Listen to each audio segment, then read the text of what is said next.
minnst að kosti þau 100 ár sem liðin eru frá því að bærinn hér kaupti það réttindi til að vera með einhvers konar forkynningu hér. Og ég get rökstutt báðar þessar fullyrðingar. Í fyrsta lagi var ég eini maðurinn í mínum árgangi, 9 ára gamall, í barnaskólanum hér í Vestmannaeyjum, sem vildi en fékk ekki að vera með kór skólans.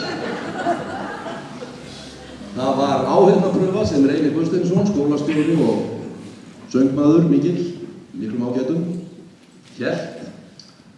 Og þetta var einstaklingspröfa og öll börnin voru látin syngja fyrsta erindið í Fegurðarloft í Kotikapa. Þegar ég var búinn með 2 línur, sagði Reynir, þetta er nóg, Palli minn, þú mátt fara, ég bið að heilsa pabba þinn. Þegar ég kom heim og sagði mömmu frá þessu, þá var hún, ætli þetta hét ekki bara útskúfun í dag eða eitthvað svoleiðis. Jæja, það var ekki hugsað það í þá daga. Þegar ég kom heim og sagði mömmu frá þessu, þá var hún alveg stór undrandi, það var mikil músík í henni og hún tók fram gítarinn og var með að syngja nokkur lög með sér. Og svo fyrir að færast hún að bros yfir hana og hún bað mig að reyna að fylgja sér. Gerðu bara eins og ég, Palli, fylgdu mér og ég gerði það. Eða hélt ég væri að gera það. Og svo sagði hún við mig, þú ert ekki að fíblast, þú heyrirðu þetta ekki, sagði. Heyri ég ekki hvað, sagði ég, það var nú bara þitt í mér. Þú ert ekki að syngja eins og ég, þú ert ekki að fylgja því sem ég er að syngja. Já, ég er nú bara víst að því, sagði. Og þegar hér var komið sögu, þá gat hún ekki stilt sér lengur, þessi blíðlynda kona, að hún fór að hlæja, faðmaði mig svo að sér og sagði, elsku Palli minn, þú átt örugglega eftir að gera margt gott og vel í lífinu og betur en aðrir, en það er ekki víst þú eftir að syngja mikið. En það þurfa heldur ekki allir að syngja. Og síðan hef ég ekki sungið neitt. Nema 1 kvöld á ári. Reyndar ekki 1 kvöld á ári. Í 5 klukkutíma á ári, þá syng ég.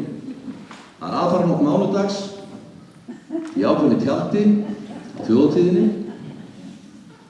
Og ég sest niður inn í þetta tjald, og ég gert í mörg ár, klukkan 1, og ég syng til klukkan 6. Sama hvað. Ég tek tillit til umheimsins í 364 daga og 19 klukkutíma á hverju ári og ég krefst þess að umheimurinn taki tillit til mín í 5 klukkutíma á ári. Og ef maður get ekki verið inn í þessu tjaldi þá geta þeir bara fara. Líka þeir sem eiga það ekki, ég á ekki þetta tjald.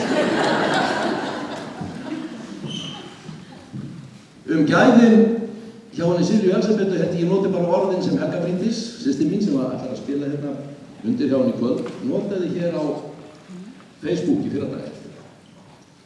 Þar staðhæfði hún, Helga er mjög hæversk kona, miklu hæverskari ég, hún notar vægari orð og yfirleitt ekki efstastig lýsingarorð og svona. Öfugt við mig. En hún sagði eitthvað á þá leið að enga manneskju hefur hún heyrt syngja lög Oddgeir Kristjánssonar betur en einmitt Silju Elsabetu. Og hún sagði líka að hún syngi þau raunar svo vel að þegar hún væri að leika undir hjá henni langaði hana mest til að gráta ofan í flýr. Og ég held að þurfi ekki að hafa neinn frekari orð þetta. Ég kynntist Silju fyrst í þessu hlutverki sem ég er núna. Enda nær tónlistargáfa mín og fyrir ekki lengra en það að vera kynnir hjá einhver öðru fólki. Fyrir, ætlaði það ekki verið 5 ár, þá var ég á kynnir á Eyjatónleikum í Hörpu og hafði ekki hitt hann áður, bara séð til hennar hér í Eyjólfsson. Og svo kynni ég hana og þegar ég er búinn að kynna hana, kemur hún og syngur náttúrulega eins og engill, kemur aftur inn, ég fer og kynni næsta atriði. Og þegar ég kem frá því, þá gengur hún að mér, baksviðs, öruggum skrefum, tekur í hendina á mér, réttir mér hendina og segir takk fyrir kynninguna, Páll, ég heiti Silja Elsabet. Og ég var dálítið hvumsa, ætlaði að fara að segja, já ég veit það vel, ég var að kynna þig. ekki Elísabet, sagði hún. Og þá skildi ég hvað hann átti við. Og svo leit hún bara og brosti til mín mjög fallega en ákveðið. En út úr þessum glettnu augum skynjaði ég eftirfarandi skipun á þess að hún segði hana og farðu nú að leiðréttu þetta. Og ég gerði nákvæmlega það. Ég fór og leiðrétti þetta og hugsaði líka þá að það væri ekki bara það að syngja eins og engill, heldur hún væri það staðföst og hugrökk og ákveðin að hún ætti örugglega eftir að ná óskaplega langt. Og svo eru þetta raunin. Þið heyrið svo eftir þegar að Helga byrjar að spila hérna á flílinn hversu hæfileikum í þessari fjölskyldu var hrikalega misskipt og mikið ranglæti sem það átti gangi.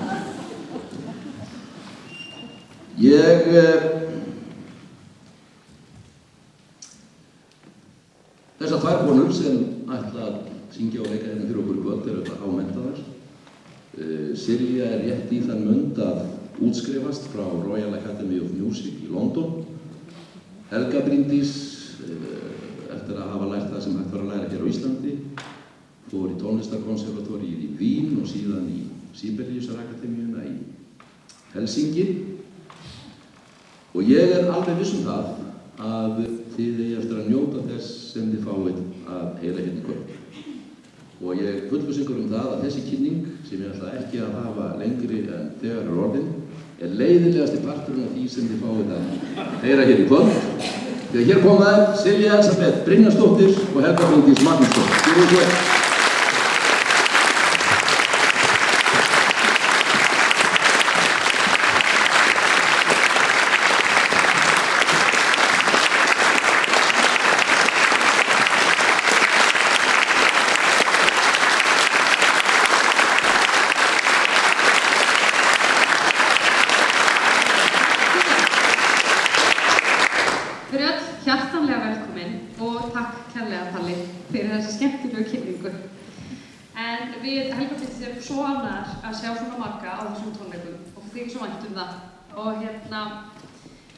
En ég vil byrja á því að þakka styrktaraðilum. Það er nefnilega án ykkar er ekki hægt að halda svona tónleika. Þannig ég segi bara 1000 þakkir. Við erum báðar klassískt menntaðar, eins og kom hér áður fram. Og fyrir hér langar okkar að leyfa okkur að heyra óperáríur og ljóð sem okkur þykja mjög falleg. Og ég vil alltaf að fólk fái alla upplifunina sem fylgir klassískri tónlist. Og það þýðir sem sagt að sjálfsögðu kjólinn, söngurinn og flottur píanisti, fallegur flygill og líka að vita hvað óperan fjallar og hvað arían eða lagið er. Þannig að ég ætla að segja ykkur frá öllu sem hér fer fram og ég vona að það verði ekki bara lengi. Nei, djók. En fyrsta verkið sem við flytjum er ljóð sem er eftir Sibelius sem heitir, í minni þýðingu, Stúlkan sem kom tilbaka eftir að hafa hitt elskhuga sinn. Og mig langar að lesa fyrir ykkur þýðinguna út af því að þetta er alveg einstakt ljóð. Það eru nefnilega 3 sögupersónur í ljóðinu og það er mjög mikilvægt að maður finni hver og ein sögupersóna kemur fram. Og ljóðið er sem sagt svona. Sögumaður byrjar að segja frá stúlku sem fyrir að hitti elskhuga sinn, kemur tilbaka með rauðar hendur. Móðirin spyr, hversu eru hendur þínar rauðar, stelpa? Og stelpan segir, ég var að tína rósir og stakk mig á þyrlunum. Aftur kemur hún heim frá elskhuga sínum með rauðar varir. Móðir hennar spyr, hvers vegna eru varir þínar rauðar, stelpa? Og stúlkan segir, ég var að borða hindber og safinn litaði varir hennar. Í síðasta sinn kemur hún heim frá elskhuga sínum með fölar kinnar. Og móðirin segir, hvað hefur gert þig föla, stelpa? Þá segir stelpan, grafðu gröf, ó móðir, settu mig þar, settu kross þar fyrir ofan og skrifaðu það sem ég segi. Einu sinni kom hún heim með rauðar hendur. Þær roðnuðu við snertingu handa elskhugarins. Einu sinni kom hún heim með rauðar varir. Þær urðu rjóðar vegna kossa elskhugarins. Seinast kom hún heim með fölar kinnar, en þær fölnuðu vegna ótrú elskhugarins. Gjörðu svo vel.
Við vorum að renna yfir þetta prógram í gær og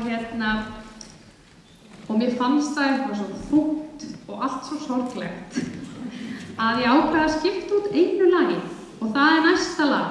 Í staðinn fyrir að taka Vart í en dröm þá ætlum við að taka Habanera úr Carmen.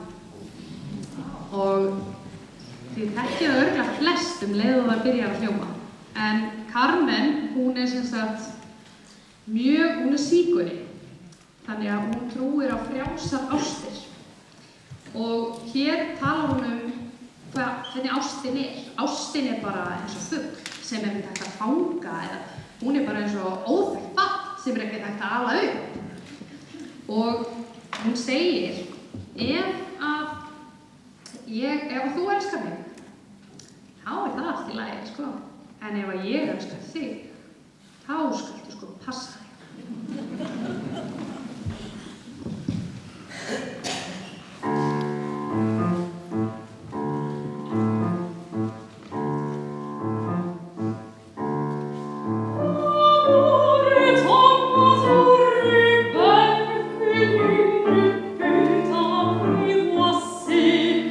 Yes.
kærlega. Og næsta dagskrá önnur aría úr óperunni Werther. Og ég ætla sem sagt að koma mér í hlutgerfi Charlotte. En það vill þannig til að í forleiknum, það sem ég spila fyrir óperuna, deyr móðir Charlotte. Og Charlotte búin að lofa móður sinni áður hún deyr að hún muni giftast manni sem heitir Albert. En svo verður Charlotte ástfangin af Werther. Þá voðinn lýst. En hún sem sagt ákveður samt að giftast Albert út af því að hún búin að lofa móður sinni það. En hún getur ekki hægt að hugsa Werther.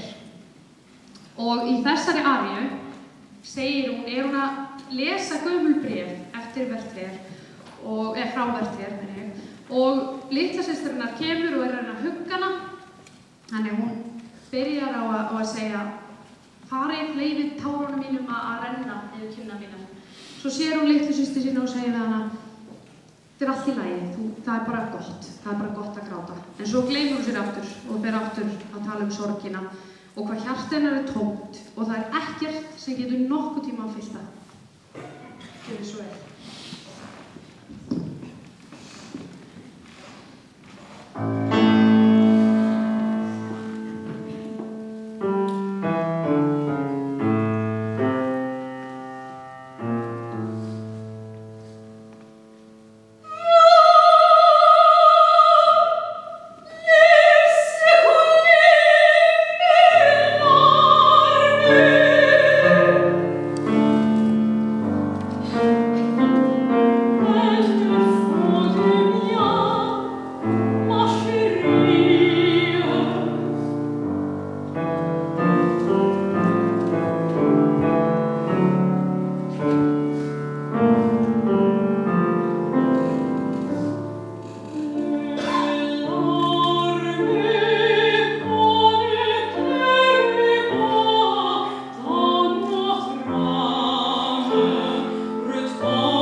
Næsta ljóð eftir Wagner og ég að útskrifast núna, ég fæ gráðuna mína á miðvikudaginn og já og ég hluti af gráðuna minni voru loka tónleikar í skólanum og þar flutti ég allan þennan ljóðahring eftir Wagner og það samanstendur á 5 ljóðum og þessi ljóðahringur heitir Wiesenthal-lieder út af því að ljóðskáldið hét Mathilde Wiesenthal. Og það sem svo merkilegt við þennan ljóðahring að hann Wagner samdi eiginlega bara óperur og þetta eini ljóðahringurinn sem hann samdi, einu ljóðin sem hann samdi. Þannig að það lítur að vera eitthvað ekstra sérstakt við þau til þess að hann hafi bara fengið þessa köllu. En ég veit reyndar eitt Hann var skotinn í Mathildi. En ég vil samt meina að hann hefði alltaf fengið köllunina. Það er svo flottur ljóðningur. En maður veit ekki. Kallmenn. Jók.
Ég ætlaði að ég fattaði um leið og ég byrjaði að syngja, ég ætlaði að segja ykkur hvað þetta var. Þannig ég verð bara að gera það eftir á. En þetta er sem sagt var sólina. Hvers konar þjáningar sólin þarf að upplifa á hverjum einasta sólarhring. Hún sem sagt, þegar hún er að setjast, þá segir hann að hún sé að deyja með því að falla í hafið með fallegu rauðu augun sín. En samt á hverjum einasta morgni rís hún upp og breiðir dýrð sinni yfir allan heiminn. Og hvers vegna er við þá að kvarta undan einhverjum sársauka? Þegar sólin þarf að gangi gegnum þennan sársauka á hverjum einasta degi. Finnst þetta svo? Og en núna er komið að síðasta lagi til hlé. Þekkir þetta mér? Já. Og það er mér langaði að segja ykkur, ég er með svona aðeins viðsjónar, hvað ætla að segja við ykkur, þegar ég gleymi mér ekki alveg ykkur spjalli, að þetta eru allt lög eða aríur sem ég féll fyrir í fyrsta skipti sem ég heyrði þau. Og þess vegna ákveði ég að taka þau fyrir ykkur. Og það því að ég sé að þið myndu líka fyrir þau. En þetta síðasta verk fyrir þér er aría Leonore úr óperunni La Favorita. Og Leonora er í smá klípu. Hún er nefnilega ástfangin af Fernando og Fernando er ástfangin af henni, sem er frábært, nema það að hún er búin að sofa hjá kónginn. Og kóngurinn var að komast að því að hún var ástfangin af Fernando, þannig að hann ákveður að bara, ég ætla að láta þau giftast í dag. En sem að maður hugsa, vá, fallegt á honum. Nei, þá þarf hún að segja Fernando frá því að hún er búin að vera að sofa hjá konunni. Sem hann alltaf harðbannað, árið 1200 eða eitthvað sem þetta átt að gerast. Og þannig að hún í svaka kreppu þarna í þessari aríu og að velta fyrir sig hvort hún eigi að segja það og hvernig hann muni bregðast við. Hún alveg viss það að hann muni bara fara frá henni og hún geti nú ekki svert nafn hans svona með því að vera ósnert og fara að giftast honum. Það alltaf bara alveg fáránlegt. En allavega, gjörðu svo.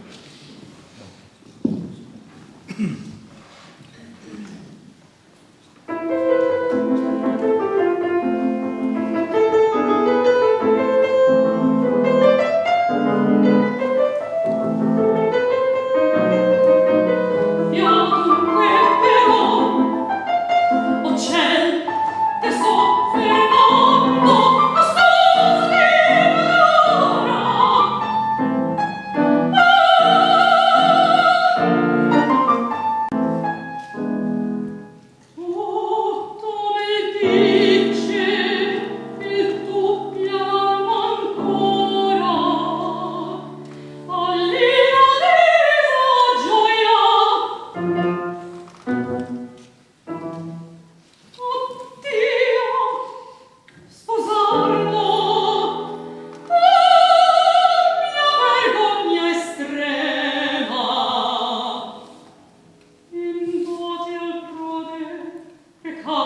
ég ætla bara að koma með ykkur hérna fram og aðeins að spjalla við ykkur og svo komum við aftur og þá fáum við andgæstlögin.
Höfum til að heyra í þessari frábæru söngkonu, henni Sirju. Við erum stærri svið bíðinnar innan tíðar. Ég toppaði hins vegar síðast á mínum tónlistarferli líka í þessu húsi hérna. Þetta hús hefur minnkað. Það veit ekki eftir þessu. Og förlónum, þið sjáu hérna mótar fyrir gamla sviðu. Og síðasti toppur á mínum tónlistarferli þá var ég Rótari Loga. Sem nú eitthvað það starf sem ég stoltastur af æfina. Og launin sem ég fékk, það var hérna akkurat það sem blómavassinn hérna núna, stóð Vox hátalarasúla. Bakvið inn í henni, bakvið hátalaran, í tómarýminu inn í henni, Það passaði akkúrat fyrir eina Jeneverflösku. Og það var ekki tilviljun að vikulaunin mín fyrir rótaríið hjá Logum var ein Jeneverflaska. Við hugsuðum meira magn en gæði á þessum tíma. Jeneverflaskan var eina áfengið sem var í heilslítra flöskum, eins og við munum. Og ég vildi frekar 1000 millilítra af vondu Jenever heldur en 750 millilítra af góðum vodka.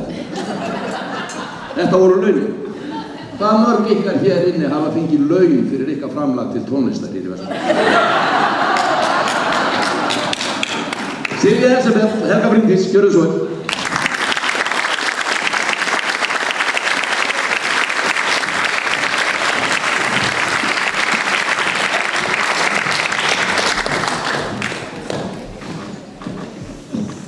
Takk enn og aftur Palli, smá gaman að hafa þig hérna með okkur. Og svo ætlar að syngja á eftir. Það var, já, mitt. En ég vona að þið hafið notið alls fyrir hlé. En núna eftir hlé ætlum við að flytja lög okkar ástkæra Oddgeirs Kristjánssonar. Og ég hef alla mína tíð haldið upp á Eyjalögin og þá sérstaklega lög Oddgeirs. Og ég fekk sem sagt þessa hérna bók, þetta er nótnabók sem gefur núna út 68 af konunni hans Oddgeirs og ég fekk þessa bók í afmælisgjöf 2012 og þá, hún opnaði bara einhverja nýja sýn fyrir mér. Ég fór og lærði öll lögin á Oddgeirs upp og nýtt, lærði þau bara alveg eins og hann skrifaði þau og þegar mér finnst hann var svo klár, hann vissi nákvæmlega hvað hann var að gera. Þannig að við Helga Bryndís erum mikið búin að vera að stúdera þetta og við erum svolítið svona að íhuga það og það er vonandi í svona fíkjart hjá okkur að fara jafnvel að gera geisladisk með öllum lögunum á Oddgeirs, bara nákvæmlega upp úr þessari bók.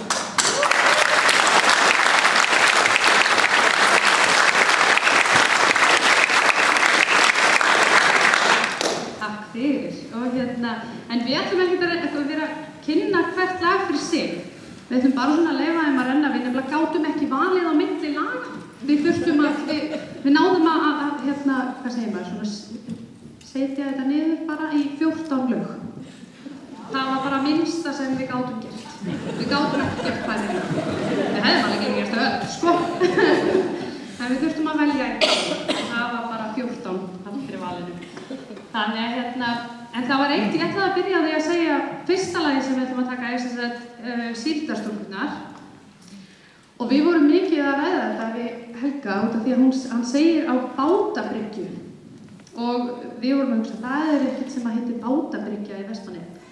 Þannig að ég fór að spyrjast fyrir og svona og þá komst ég að því að þeir fóru sem sagt á síld, norður, ekki? Eða vestur, norður, já.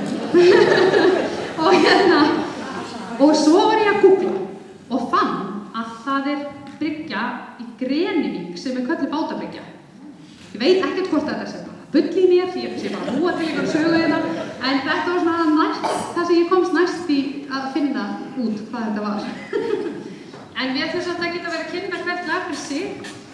Við ætlum bara svona að leyfa þeim að renna ljúft í gegn og það er annars bara, ef okkur langar að segja eitthvað þá bara grípum við mikrofónum og segjum eitthvað. Þannig að annars bara spilum við þetta gegn. Gjörðu svo vel.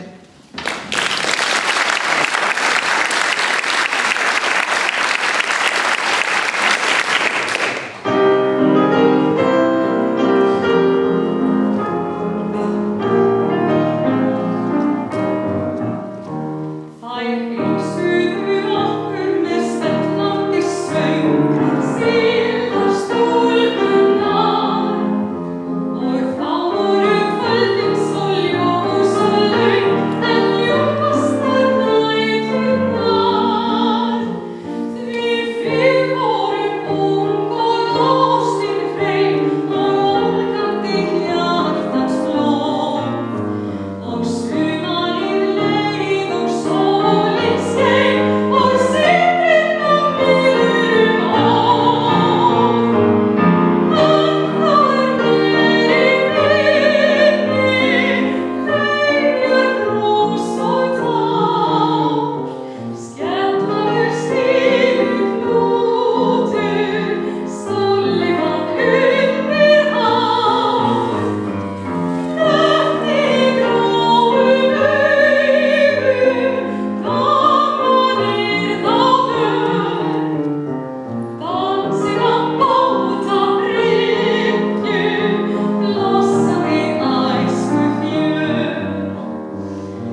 Ég var að fá að segja ykkur frá þessu.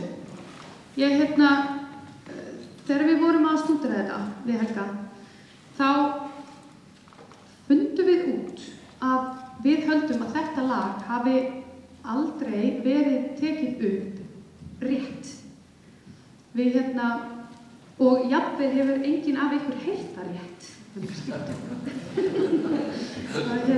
Þannig að við ætlum að flytja það fyrir ykkur. Þannig að ekki láta ykkur bregða. Þetta er rétt.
samt eiginlega út af mikrofónu sem ég ætlaði að tala, því að mér varst eiginlega ég ætti að nota hann, fyrst hann er. Ég alls ekki vön að tala á tónum. En mér langar samt aðeins að segja frá, ég veit að margir þekktu foreldra mína, Mörtu og Magga Bæjó. Þau voru náttúrulega mjög músíkalsk bæði og að því að Palli kom inn á það áðan að hæfileikunum hefði verið illa einhvern veginn greið. En það er líka miklu hæfileikar að kunna að njóta. Það er nefnilega heimil hæfileik. En þau voru mikið músíkalskt fólk og þegar þau byrjuðu sinn búskap að pabbi átti villisjeppa og flota og þau seldu hann fyrir svona helstu nauðsynjum, svona í búið og það fyrsta sem þau keyptu voru tveir hlutir, það var eldhúsborð og píanó. Þau spiluðu bæði, mamma fór aðallega á gítar. En það var, Oddgeir var í svo miklum metum og svo voru, þau spiluðu bæði lögin hans og það kannski sérstaklega pabbi. Og svo var ég farin að spila allt mögulegt og það voru heilu rúðunar alltaf á píanónu eða nótum og svona og svo var maður stundum kannski að ganga frá og taka til. En þegar allt var komið á sinn stað og búið að sortera allt saman, þá var þessi bók alltaf á bústinu á píanónu. Þá var allt á sínu stað. Ég var alltaf á bústinu og það var alltaf verið að grípa í þessu hug. Og þetta er bara fjársuðið sem við eigum og mér finnst bara dásamlegt náttúrulega að það sé komið svona yndisleg söngkona sem syngur þetta betur en aðrir hafa gert. Betur þetta ég er hægt að gera. Að fá að vinna þetta áfram með Silju og halda áfram að spila þessi lög, það er bara... Ég segja samt. Og svo þegar við vorum að fletta og gátum ekki eiginlega ákveðið hvað við lögum tækjum ekki. Það var bara óbáslega erfitt. En svo var eitt lag sem við stöppuðum báða því að þessu, veitu hvað er þetta? Og hvoru nokkuð sem að gert það? Eitthvað, þú veist, virkaði svona að hoppaði ekki beint á mann svona, svolítið flókið að sjá og enginn hefði sungið það. Og svo þegar við prófuðu það, að þá sögðu við bara, við getum alls ekki sleppt þessu leið, við verðum að taka þetta og við lærðum þetta bara Fyrstbúin barnum sem maður bara einhvern líf. Þannig ég ætla að hafa nóttina fram á mig. Já, en það kemur ég það núna, það er mannsöngur.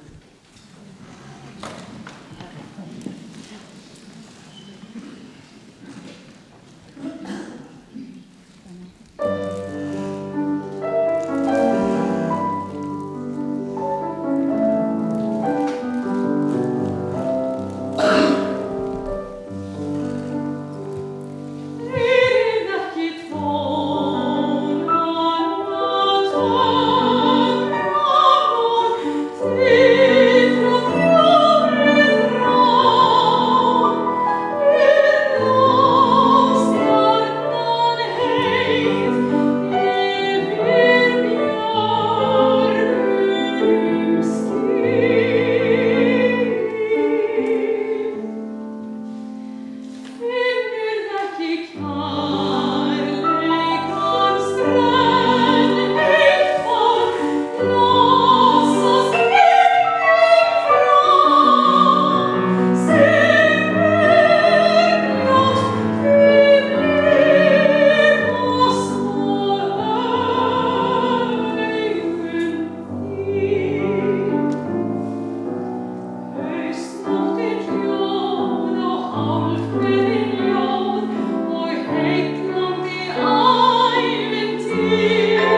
syngja orkestru án þess að syngja heima.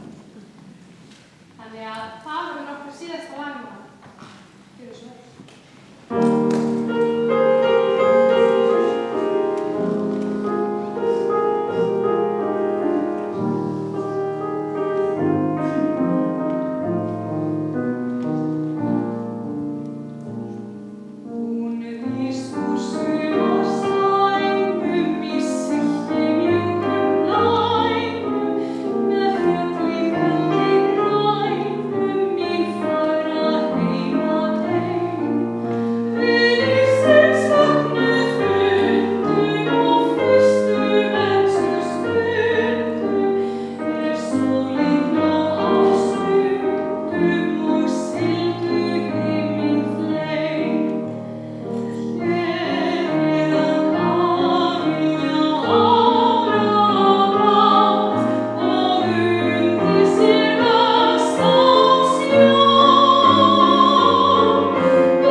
En mig langar að þakka fyrir hönd fjölskyldunar, þessum yndislegu, hæfileikaríku Eyjarósum fyrir frábæra tónleika.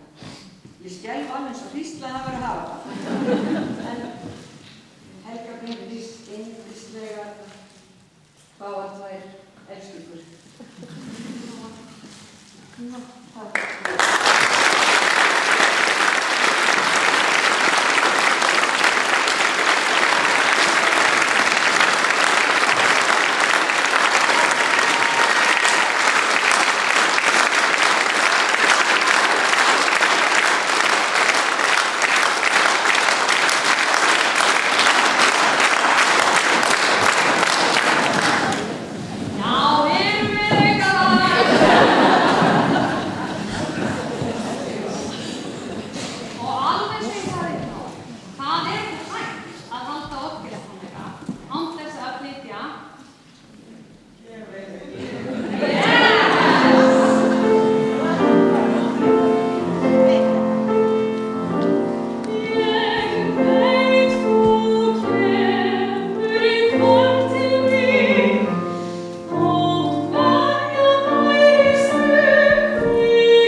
Hefur velkomin að koma að kissa með þetta vilji?